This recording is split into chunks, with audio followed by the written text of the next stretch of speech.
a dívida pública brasileira. Se o Brasil segurar essa taxa, a dívida é impagável. E o real digital? Ele vem prometendo muita coisa, muita gente está morrendo de medo, comparando ele com algumas outras criptomoedas. Não tem nada a ver. Se ele falasse menos, crescesse do palanque, né? Poxa, ele é o presidente da República, se porte como tal.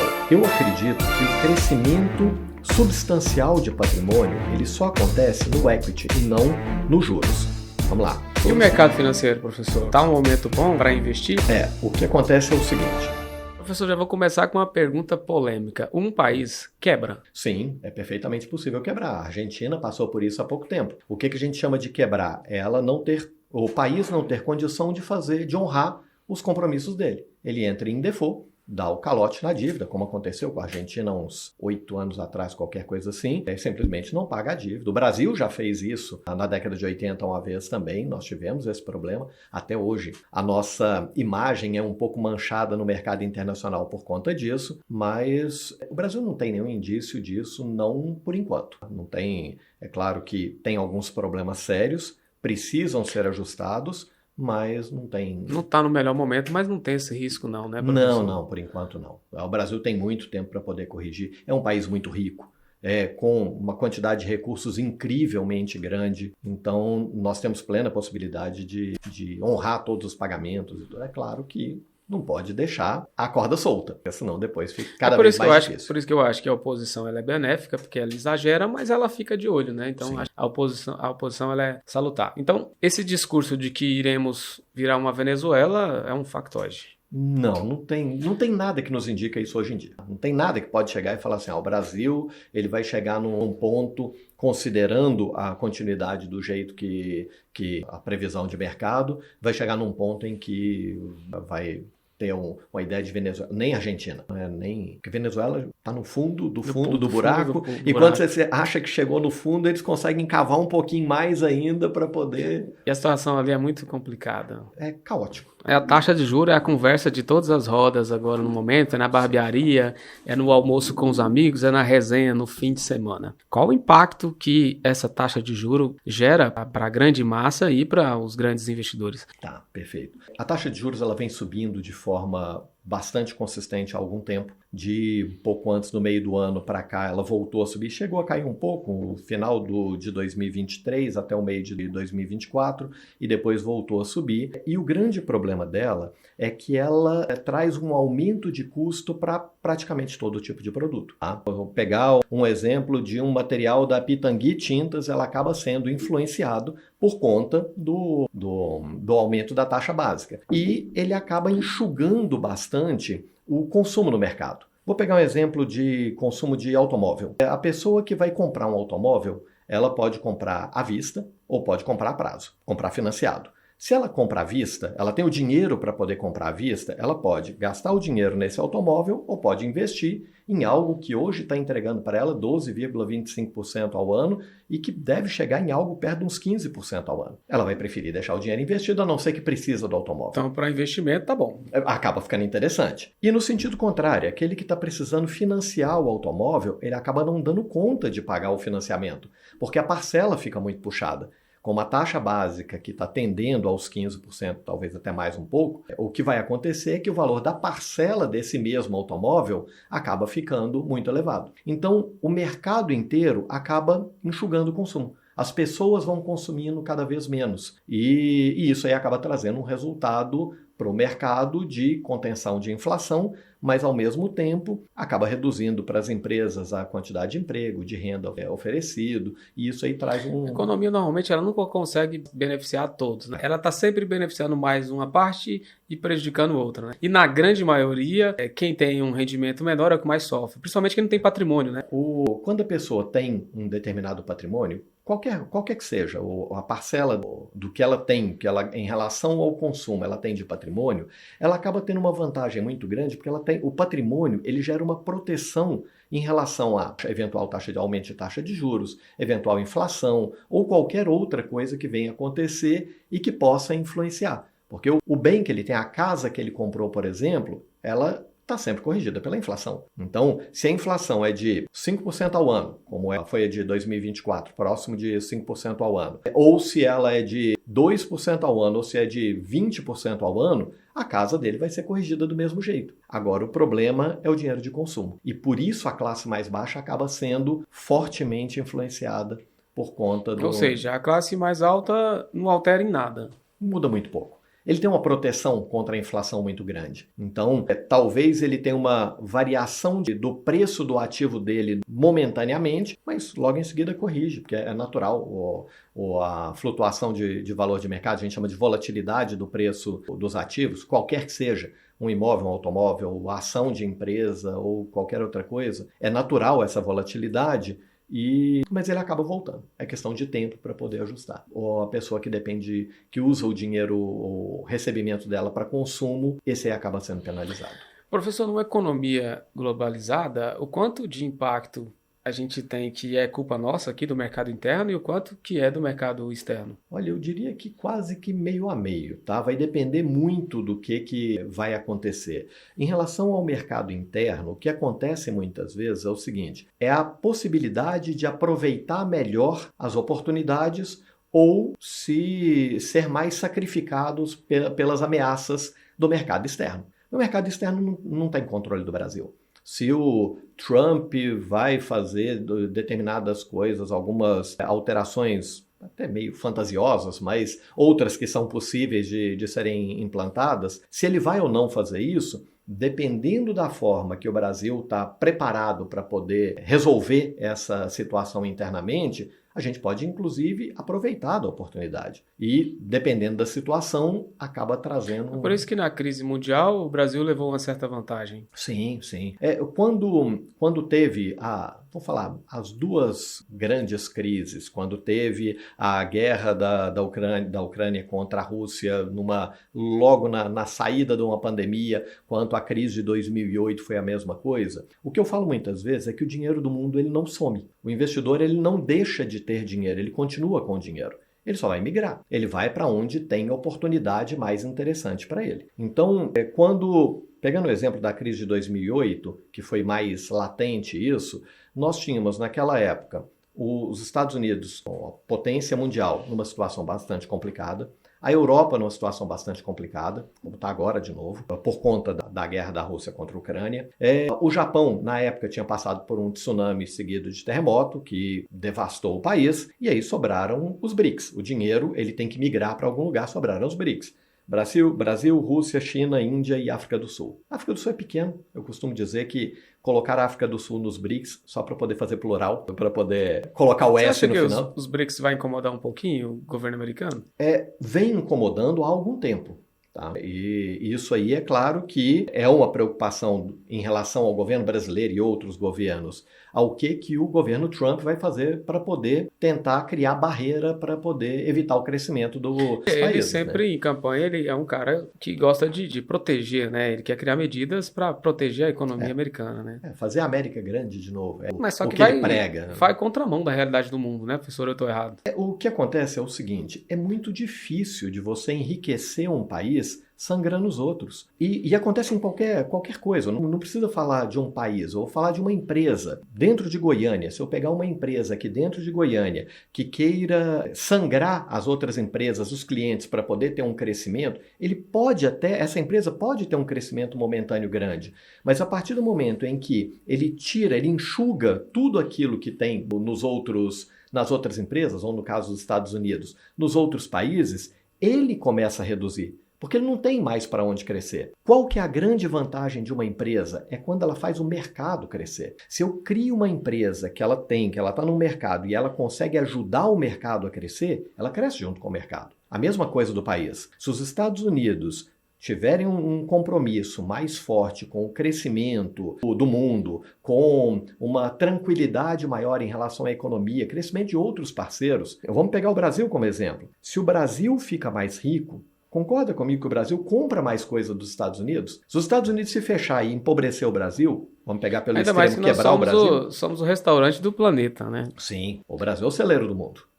O Brasil, ele, de um tempo para cá, ele vem valorizando um pouco mais o agronegócio, que é esse celeiro. A parte do agro mesmo, a pecuária ainda está muito incipiente, ainda tem muito para poder desenvolver, mas na área da agricultura, o Brasil vem destacando no mundo em relação à produção por hectare. O Brasil realmente tem tecnologia suficiente para poder exportar isso para o mundo. Na parte de pecuária, o Brasil tem o maior rebanho do mundo, tem o maior processador de proteína animal do mundo, mas de qualquer forma ainda tem muito para poder desenvolver. O Brasil ainda tem a ideia de criar gado, é claro que guardadas algumas empresas que trabalham de forma profissional e de forma louvável. Mas uma parcela importante da pecuária no Brasil ainda tem aquela ideia de comprar uma determinada quantidade de cabeça de gado, solta no pasto, 6 meses recolhe para poder vacinar, solta de novo, 6 meses depois recolhe para poder mandar para o abate. E não tem o desenvolvimento nesse formato. Precisa ser algo mais elaborado, a gente precisa crescer, precisa ter tecnologia implantada nisso, utilizar a genética de forma adequada para poder colocar o mesmo gado, do mesmo jeito, produzindo ou produzindo a mesma quantidade de carne mais cedo, o que reduz a quantidade de pasto e acaba tendo um impacto ambiental menor, você tendo um gado que cresce mais rápido, que se desenvolve mais rápido, que tem uma carne mais saborosa, que produz mais carne de qualidade, os cortes mais importantes, coisa que a gente não vê na pecuária, na agricultura. E o interessante é que isso faz tanto sentido que mesmo com essa taxa de juros alta, o Brasil cresceu 2,3%. É ruim que tem a previsão de diminuir o crescimento em 2025, mas em 2024, com toda essa especulação, ainda cresceu, né? Cresceu bastante. Ainda saltou da nona economia para a oitava economia mundial. Isso, e os 2,25% é o fechamento do terceiro trimestre. Nós temos o quarto trimestre de 2024 que ainda não foi fechado. Que não foi computado porque eu fui buscar a fonte, você só tem o dado do mês de agosto. É porque não fechou ainda. Não fechou ainda. Ainda não fechou. E pode fechar maior ainda, né? Sim, provavelmente a gente vai fechar o PIB, o crescimento do PIB para o ano de 2024 brasileiro, algo em torno de 3,5%, 3,6%. Tá? Então é realmente significativo. Poucos os países no mundo cresceram esse tanto. Professor, como é feito esse cálculo do PIB? Que eu estava olhando, tem a gente pega o PIB de todos os estados e depois tem o PIB nacional. Como é que é feito esse cálculo? O PIB, ele nada mais é do que a soma de tudo aquilo que é produzido no Brasil. Então, o produto interno bruto, ele é a soma de todos bens ou serviços que foram produzidos no Brasil, quer sejam para consumo interno, quer sejam para exportação. Não faz diferença. Então, o que acontece é que, quando a gente fala que o Brasil aumentou o PIB em 3,5% durante o ano de 2024, é que em 2024 o Brasil produziu 3,5% a mais, ou seja, nós tivemos a produção brasileira, a produtividade brasileira foi 3,5% maior do que o ano de 2023. Isso com toda a ressaca do agro, né? Porque você tem um grupo que fatura uma cifra maior que já desembarcou dessa ressaca ideológica. Sim. Mas você tem uma grande maioria que ainda está travando a economia, né? Na época da eleição, então, foi um pandemônio. Pessoal, um desespero de algumas pessoas, como se... E eu não estou levantando bandeira de nenhum presidente, nem o atual, nem o anterior, nem 2 para trás, ou 3 ou 4, independente de quem seja. Não tem ninguém que vai trazer o Brasil, em o que a gente falou no início, trazer o Brasil para uma Suíça ou para uma Venezuela no período de trabalho dele. Não é isso que vai acontecer. Não tem a ideia de Até porque a gente tem um Estado muito organizado, né? O presidente não tem esse poder todo que as pessoas imaginam. Ele tem uma limitação de poder. Você ainda tem o Congresso que está lá para fazer o contraponto. A gente tem uma oposição muito forte. Sim. Hoje, principalmente, a oposição é muito forte. No primeiro governo Lula, a oposição era muito fraca. A oposição do primeiro governo Lula era o PSDB, que fazia um partido de governo importante até então, mas que como oposição era medíocre, realmente muito fraco. Hoje não. Tem uma oposição forte que está cobrando do governo determinadas situações. E isso aí acaba ajudando muito. O que o Brasil precisa aprender, e aí como qualquer coisa, na minha casa, na sua, em qualquer lugar, é que ele tem que aprender que ele tem o limite de consumo dele. E o consumo, a máquina do Estado, ela tem que estar ali para poder ajudar a população, as empresas, o desenvolvimento econômico do país a funcionar de forma adequada. Quando você carrega demais a máquina do governo, o que acontece é que chega num ponto em que, vou falar, no meu caso, se eu começar a gastar de forma frequente muito mais do que o que eu ganho com algo que é consumo, ou seja, eu contrato, sei lá, mais 2, 3, 4 funcionários para poder trabalhar na minha casa, eu começo a fazer algumas outras coisas desse jeito que não me trazem resultado, mas que geram uma despesa recorrente, vai chegar um momento que eu vou quebrar. Eu estou gastando mais do que o que eu recebo, em algum momento eu vou quebrar. Mas eu acho que está mais na consciência do eleitor, professor, porque o que eu vejo que ocorre? Me corrija se eu estiver errado. Vem um presidente e ele segue o mesmo modelo econômico de todos os outros, não altera quase nada. Ele tem um período de 4 anos. 2 primeiros anos, ele está organizando a casa que o outro deixou um rombo. Todos fazem isso. Sim. Você tem alguns que são melhores. O Michel Temer deixou um pouquinho mais organizado, mas a maioria... O Michel Temer acho que foi o último, né, que deixou mais organizada a casa. E quando você vai para a reeleição, nos últimos 2 anos, você gasta, mesmo com a lei de responsabilidade fiscal, que foi um avanço, ainda tem muita brecha. A gente nunca deu um poder tão grande igual a gente deu para o Congresso em 2022. Isso. E eu vejo que isso não tá diminuindo. Quando eu olho para o governo, ele está preso, os projetos não estão sendo aprovados, e o povo não tem a consciência de entender que quem ele votou, ele não tem que ficar defendendo, ele tem que cobrar justamente isso. Exato. É aquela ideia, eu lembro inclusive na eleição, tanto do governo anterior quanto do atual, de uma parcela da população que chegava e falava, ele não me representa. E eu falava, gente, não tem existe sentido. Isso, nossa democracia. Ele te representa. Claro. Ele tanto na época do Jair Bolsonaro quanto Sim. atual do governo do Lula, ele representa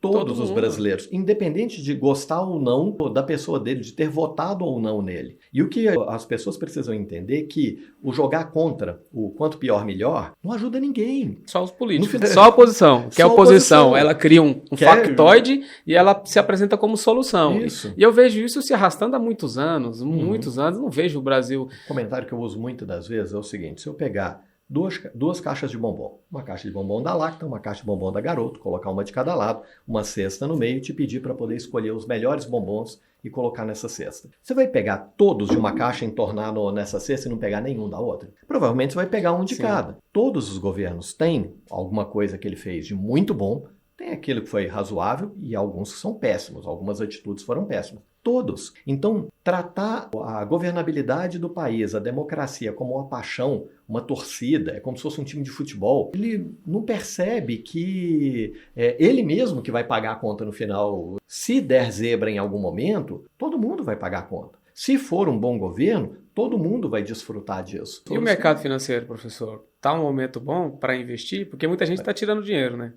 O que acontece é o seguinte, o mercado financeiro hoje no Brasil, ele virou o que a gente chama de uma tempestade perfeita. Nós temos o dólar acima dos R$6, sem previsão de voltar nos patamares nem pós-pandemia, dos R$5, muito menos dos R$3,80 que estava antes da pandemia. Tá? Então, não tem previsão disso acontecer. Uma taxa de juros bastante elevada, hoje em 12,25%. O Banco Central já precificou para 14,25 em março, mas é bem provável que a gente chegue lá nos 15 qualquer coisa, 15,5%, tem gente até falando de 16% em julho desse ano. Tá? Então, hoje a nossa taxa básica real, ou seja, descontando a inflação, já é a maior do mundo e com tendência de aumentar.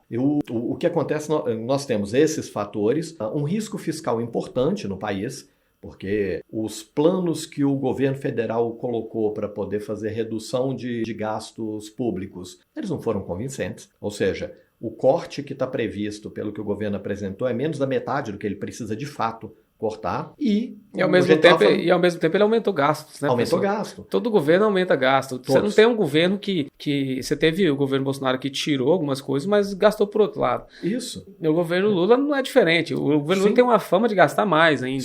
Sim. Lembrando, o ano que vem é um ano pré-eleição, né? E é o último ano que o governo vai poder gastar realmente. E ele vai gastar porque ele sabe que a única coisa que derruba um governo no nosso país é a economia, né? A economia derruba. Se o cara não tiver com dinheiro no bolso... Sim, isso aí atrapalha. E ainda mais... o mercado internacional também não está ajudando o Brasil, porque nós temos 2 guerras em andamento, que acabam trazendo uma preocupação do mundo em relação ao que vai acontecer daqui para frente. então investimento em economia mesmo para poder gerar produtividade futura, ele acaba sendo reduzido, as pessoas ficam com medo, e um governo dos Estados Unidos, o governo Trump, que é ultranacionalista e que vem pregando isso há muito tempo. O Trump ele tem as ideias dele, algumas fantasiosas, mas outras preocupantes, mas factíveis. Mas ele entregou a economia bem, né? Sim, tinha um problema da pandemia que acabou atrapalhando, então é difícil de medir o primeiro governo dele. Mas hoje ele tem o presidente da Câmara dos Estados Unidos, é apoiador de Trump, ferrenho, então você tem isso. E tem as duas principais fontes de mídia do mundo, que são Meta e o X, do lado dele, apoiando abertamente ele. Então, assim, ele tem tudo para, se ele quiser, fazer um bom governo. Né? E olha que ele tem preparo para isso, né? Ele é diferente dos que nós tivemos e é o nosso presidente atual. O Trump tem muito resultado na rede privada, tem conhecimento de finanças, então, assim, é muito mais... Dá para comparar com nenhum governo. Ele só podia falar um pouquinho menos. Ele se atrapalha. Eu acho que se ele falasse menos, saísse dessa onda, descesse do palanque, né? Isso. Eu acho que tinha chance de trazer bons resultados. Acabam... É o que eu falei. Tem coisa que ele fala que descredibiliza ele. Tem muita coisa que é factível, é interessante, é importante, não só para os Estados Unidos, mas para o mundo. Eu acho que ele tem razão em boa parte das coisas. Mas quando ele coloca algumas coisas... Agora, essa semana... de trocar o nome do Golfo do México para chamar Golfo da América. É umas coisas que não... Poxa, ele é o presidente da República, se porte como tal. Eu acho que ele não precisa disso e acaba tirando a credibilidade que ele poderia ter em outras coisas sérias. Fica parecendo que tudo que ele fala é brincadeira. Eu queria que você explicasse, tem gente que tem muita dúvida sobre o cálculo da inflação. Como é feito o cálculo da inflação? Porque assim, a inflação muito alta ela é ruim, mas ela baixa demais também ela é um problema, né? Isso. A inflação, ela inclusive... dentro da minha empresa, dentro da Ibra, a gente faz o cálculo de inflação pessoal, porque a minha inflação é diferente da sua. Eu tenho consumo de determinados produtos que você não tem ou que outra pessoa não tem. Então, às vezes eu gasto uma parte maior do meu dinheiro em viagem, o outro gasta uma parte maior do dinheiro em restaurante. Então, o aumento do preço da passagem me afeta e o aumento do preço do restaurante afeta o outro de forma diferente. Mas a inflação, de um modo geral, o IPCA, o Índice de Preço ao Consumidor Amplo, que é a medida oficial de inflação no Brasil, ele leva em consideração uma cesta de produtos que é considerada consumo das pessoas, do mercado de um modo geral. Então leva em consideração combustível, leva em consideração a variação de preço do aluguel, leva em consideração a variação de preço da cesta básica e vários outros produtos que afetam uma parcela muito importante da população brasileira. Todo mundo é afetado, bem, mal é afetado pelos índices que estão dentro do IPCA. Então ele serve como uma baliza importante para entender o quanto que variou o preço dos produtos em média no mercado. Agora, é claro que é comum as pessoas falarem assim, a inflação deu, no ano de 2024, ela vai fechar em algo perto de 5%. A inflação de 5%, mas não é isso. Eu vejo no supermercado o preço do produto lá da carne subiu não sei quanto, ou um outro determinado produto subiu mais ou menos. O problema é que a inflação ela é uma média de variação de preço. E é uma média ponderada. Depende muito do meu consumo pessoal, é uma média ponderada. Isso. Então ela é ponderada por produto. O combustível ele tem um peso. Então não é que ao combustível, se o preço da gasolina dobrar de preço, a inflação sobe esse mesmo tanto? Não, ele tem um peso. O arroz, o feijão, a carne, o aluguel ou qualquer outra coisa. Cada um deles tem um peso diferente. E aí, esse ponto ele acaba trazendo uma preocupação. No Brasil, nós sempre tivemos uma preocupação muito grande com a alta da inflação. O dragão da inflação, como se falava muito. E realmente, ele é preocupante, principalmente porque ele penaliza a classe mais baixa.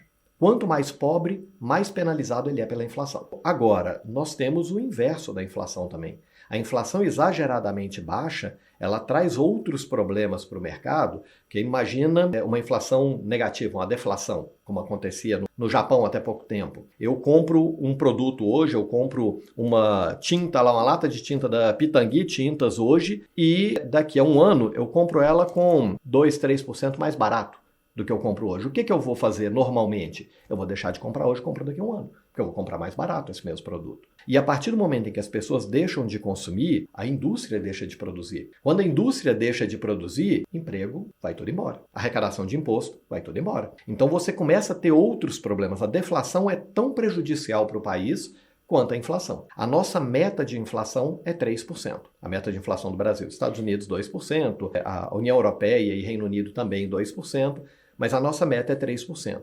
Se o Brasil consegue ficar numa inflação de 3% ao ano, é perfeito o crescimento. Porque entenda que, como qualquer empresário, dificilmente alguém vai investir em um determinado produto antes de ter o consumo. A inflação nada mais é do que tem mais gente comprando do que produto para venda, o preço começa a subir.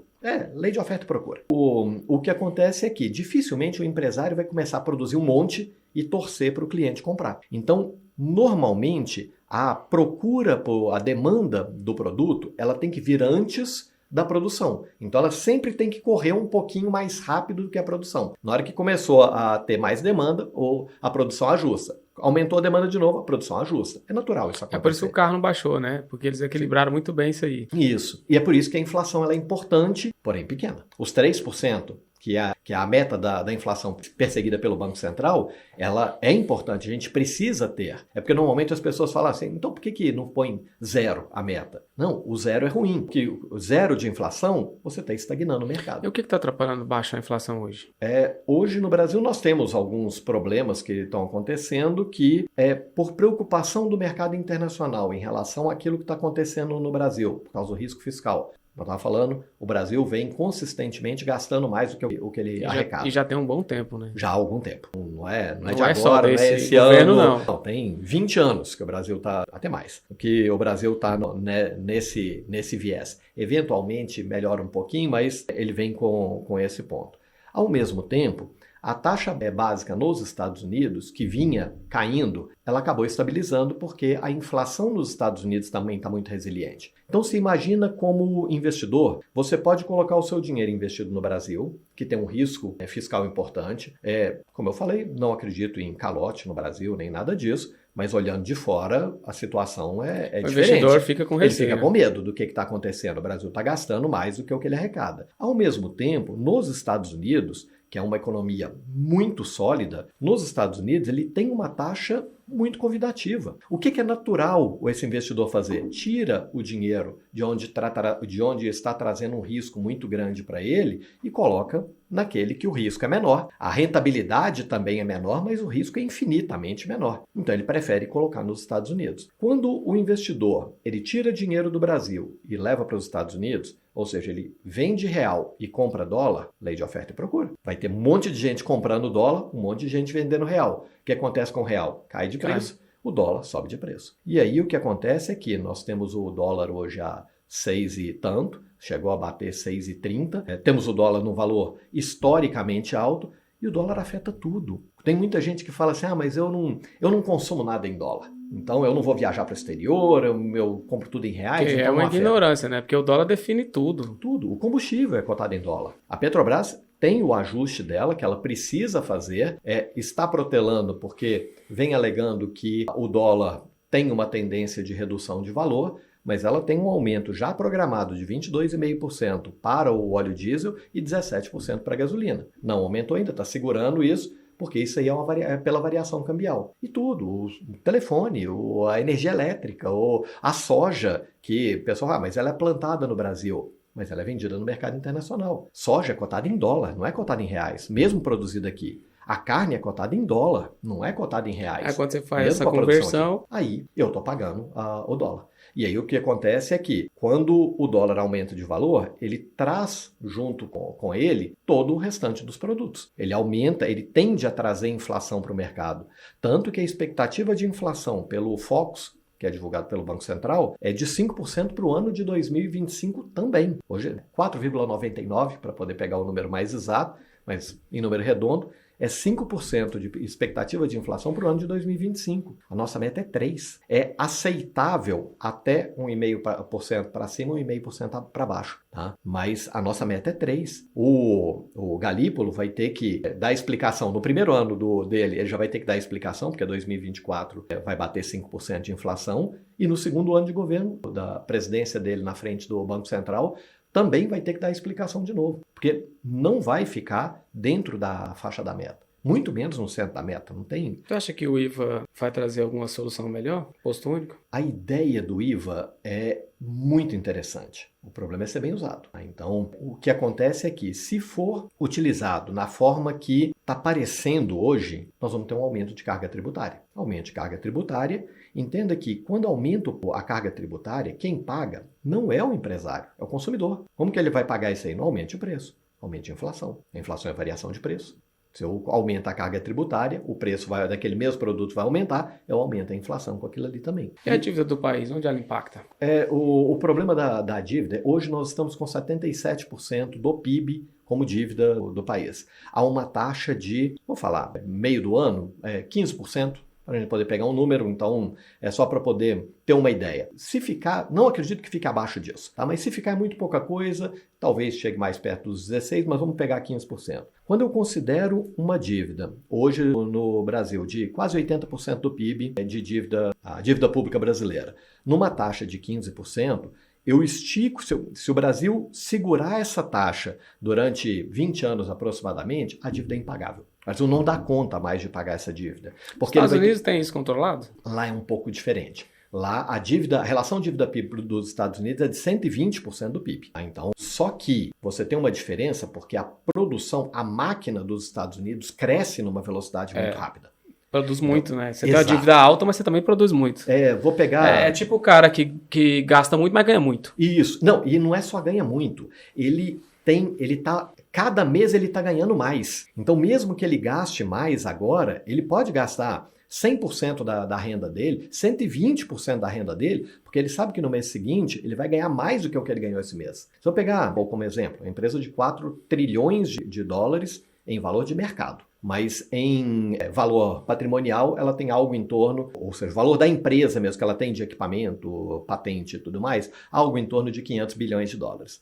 Se a Apple quiser pegar 100% do valor patrimonial dela como dívida, não é problema nenhum. Ou pegar pela venda. O ano passado ela bateu o recorde de 397 bilhões de dólares de faturamento da empresa. Então, se a Apple pegar 400 bilhões de dólares de empréstimo, tranquilo, todo mundo empresta. Se quiser pegar emprestado 800 bilhões de dólares, a Apple quiser pegar emprestado, ela pega e ela vai honrar isso. Não é problema nenhum isso. O problema só que ela anda numa velocidade tão grande, a empresa está crescendo numa pujança tão grande que ela consegue pagar isso. O problema é que o Brasil ele não vem desenvolvendo na mesma velocidade. Então, quando eu falo num crescimento, e é claro, a taxa de juros da Apple vai ser de taxa básica dos Estados Unidos, 4% ao ano.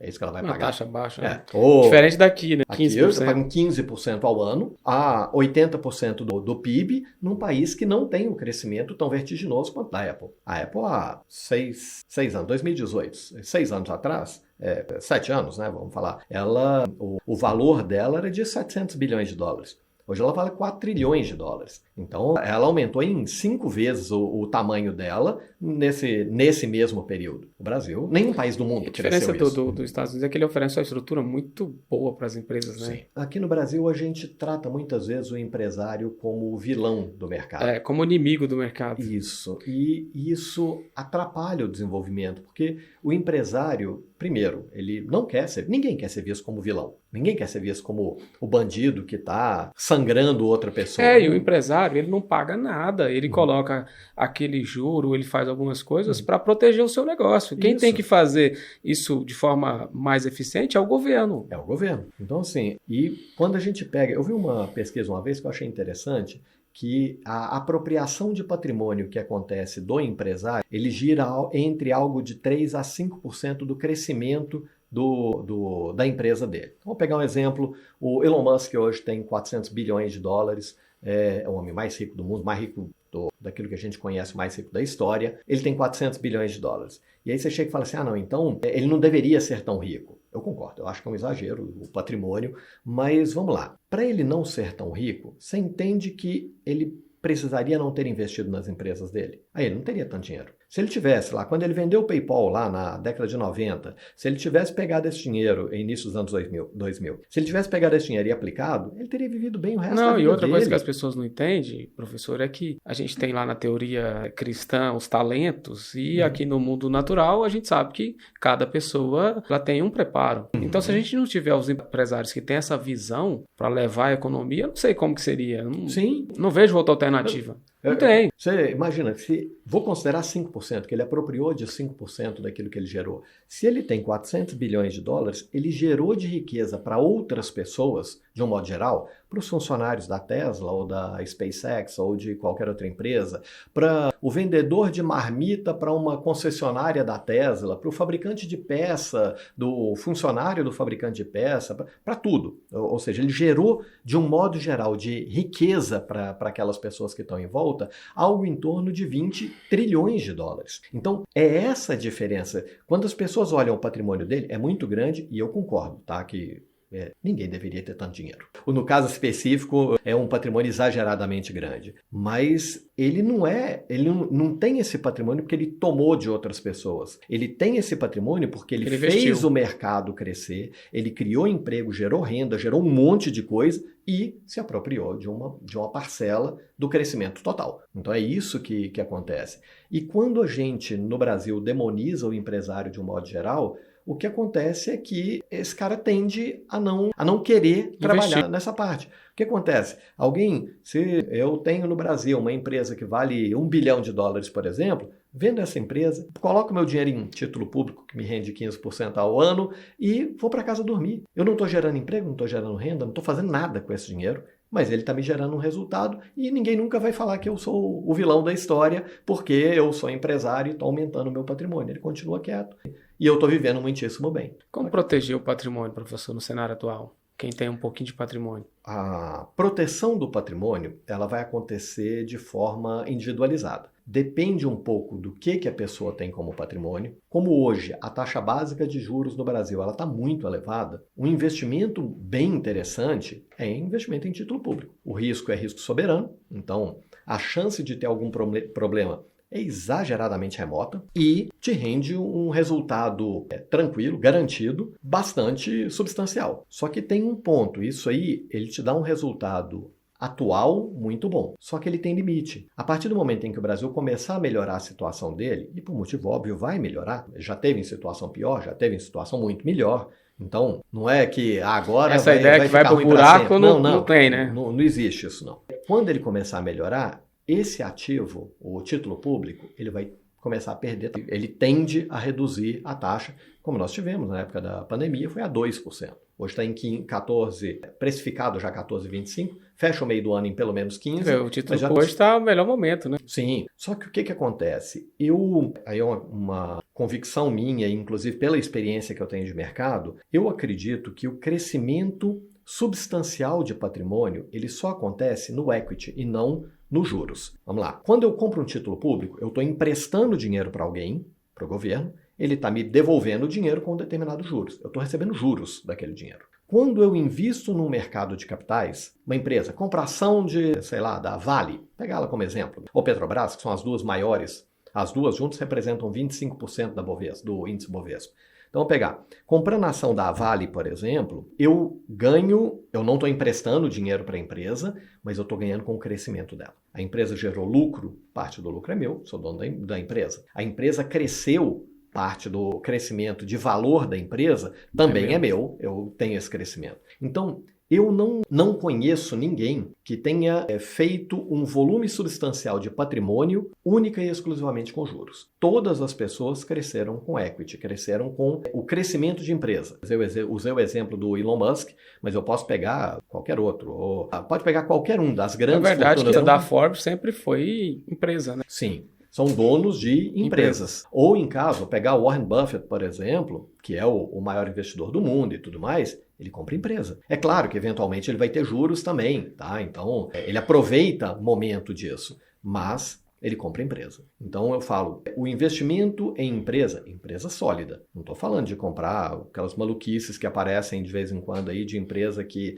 promete uma rentabilidade impossível e não é isso que eu estou falando, mas empresa sólida, empresa que você conhece, empresa que você usa o produto dela, que você gosta do produto dela. Então, esse tipo de empresa, ser sócio dessa empresa é a forma que tem de fato, a pessoa fazer fortuna. Porque os juros, ele vai te corrigir o dinheiro.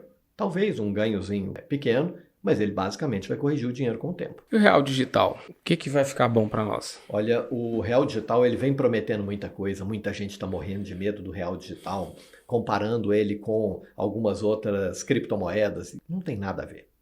É uma situação muito diferente. O real digital, ele vem para poder, talvez, enterrar de vez a moeda física. Então, provavelmente, dentro de mais, sei lá, uns 3, 4, 5 anos no máximo, dinheiro físico vai ser peça de museu só. O real digital, ele traz a possibilidade de você ter a sua carteira de dinheiro de forma totalmente digital e atrelado diretamente ao governo. Então, você não tem nenhum banco. Então, vou pegar um exemplo. Primeiro, a gente tem o pagamento eu vou num determinado lugar tomar um café e eu posso pagar com Pix, mas quando eu pago com Pix, eu estou transferindo o dinheiro da minha conta corrente para a conta corrente dessa cafeteria. Quando eu uso o real digital, é como se eu estivesse tirando uma cédula de dentro do meu bolso e pagando. Então, eu não preciso de nenhum outro intermediário para poder fazer isso. Além disso, eu tenho a vantagem da segurança, ou seja, o meu dinheiro eu não tenho como perder. Ele é um dinheiro digital, eu não tenho risco de perder, ninguém me rouba ele, não tem jeito de roubar. E se por um acaso alguém chegar e fizer uma fraude para poder tirar o real digital da minha carteira virtual, por exemplo, se uma determinada pessoa fizer isso, toda cédula ela é numerada. O dinheiro ele é numerado. O real digital também. Cada real ele tem um número. Então, se o real daquele número saiu da minha carteira, eu sei para onde que ele foi. Então, se alguém por um acaso fraudar, eu sei quem foi o fraudador. Então, traz uma segurança, uma confiabilidade. Os bancos vai ser muito ruim, hein? Vai acabar com os bancos. Não sei. O impacto para os bancos ainda é um pouco Só não é forte porque nada é da noite para o dia, né? O processo sempre é lento. Isso. E o real digital ele tem uma outra possibilidade também. O Drex vai trazer uma outra possibilidade também, que é a segurança de operações. Então, pegar o exemplo que eu falo muitas vezes, se eu vou comprar um carro seu, eu dependo da confiança um no outro. Ou você vai transferir o carro para mim e aí depois eu transfiro o dinheiro, ou eu transfiro o dinheiro e rezo para você transferir o carro para mim. Então, em um determinado momento, pelo menos uma das partes vai ficar confiando no outro. O que a gente faz cada vez mais é tentar aproximar os tempos da transferência com a transferência de dinheiro, transferência de propriedade. Com o Drex vai ser possível a gente jogar isso tudo em um mercado, em uma unidade que vai fazer a transferência patrimonial de forma imediata. Eu comprei um carro de você, você pega o documento, transferindo para o meu nome e manda para esse sistema. Eu pego o dinheiro e mando para esse sistema. O sistema me pergunta, o carro que você comprou é esse? Eu falo, ok. O sistema te pergunta, o dinheiro que você vai receber pelo carro é essa quantidade? Você fala, ok. Na hora que nós dois colocamos ok, o dinheiro vai para você, o carro vem para mim. É imediato. Um dos dois não deu o match, aí, não aceitou aquela operação, a operação é desfeita, o carro volta para você, o dinheiro volta para mim e pronto. Ou seja, até agora só vantagem. Ele tem muitas vantagens. Agora, toda mudança gera medo. Você lembra do Pix? Segurança, é o Pix, né? Nossa, quando surgiu o Pix... Só que o Pix pegou muito rápido. Muito rápido. E o Drex, eu acredito que vai ser mais lento um pouco, porque ele tem a usabilidade dele, ela demanda de um aprendizado, mas... Até porque tem muita gente que nem adaptou com o Pix ainda, né? Eu fiquei impressionado, a quantidade de gente que ainda não tem Resiste. Pix. Não tem. Eu fiquei impressionado. E o sofrimento que é, troco, ninguém tem dinheiro mais, chega em qualquer lugar, ninguém tem dinheiro. Sim.